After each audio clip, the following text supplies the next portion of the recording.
Long queues and heavy crowding, commuting in the country now feels like going to war. Passengers are forced to squeeze and push their way just to get a ride. Some MRT and LRT commuters say ridership has increased since fuel prices went up, especially with a 50% fare discount in place. Minsan po, lalo kapag rush hour, super overwhelming niya po. Sobrang siksikan po talaga. Most of the time po, parang mas nagiging hassle po yung pagko-commute sa LRT, MRT. Kahit sabihin po natin mas naliles yung pamasahe kasi mostly po siksikan. Kapag matagal po lalo yung interval, mas dadami po yung nag-wait. So siksikan po lalo yung mga tao. Laanan pa po lalo ng kasi yung LRT na po yung pinaka-convenient sakyan ngayon usually, lalo na po ng mga students. The situation worsens when train breakdowns occur, like the disruption last night at Taft and Magallanes stations, causing longer lines and waiting times.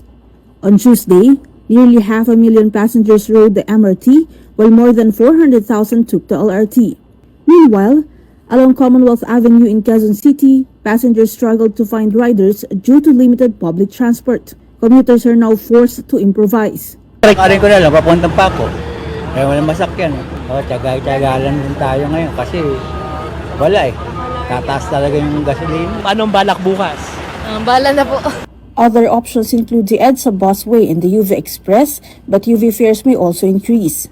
All of these are ripple effects of massive oil price hikes linked to the ongoing conflict in the Middle East. President Bongbong Marcos has signed a law granting him emergency powers to suspend or reduce excise taxes on fuel. However, the measure will not be implemented immediately. Titignan ngayon natin kailan ang pinakamagandang oras, when is the best time to use that new authority, because there are conditions within the law that have to be satisfied. But nonetheless, we are trying to determine because ang mahirap talaga dito is pabago-bago ang presyo. Alam naman ninyo lahat, paggising nyo sa umaga, iba na naman ang presyo. May pronouncement na nanggaling sa US, bababa ang presyo. Tapos mamaya ng konti, tataas na naman. So, mahirap talaga magplano. The President has also signed Executive Order 110, declaring a state of national energy emergency to address supply and pricing concerns.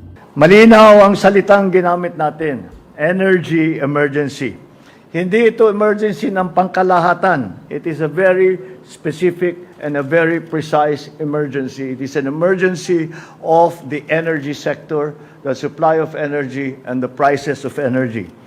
Dahil ang pinagmulan ng problema ay ang supply at ang presyo ng enerhiya. At yun ang kailangan naming tugunan ng direkta agad. Kaya that is why we declared not a general state of emergency but a state of energy emergency. But some senators say the government response has been too slow. Mukhang sobra lang ang bagal. Kasi reactive di ba? Isipin mo, narinig mo kahapon mismo, naka-breakdown ang Congress.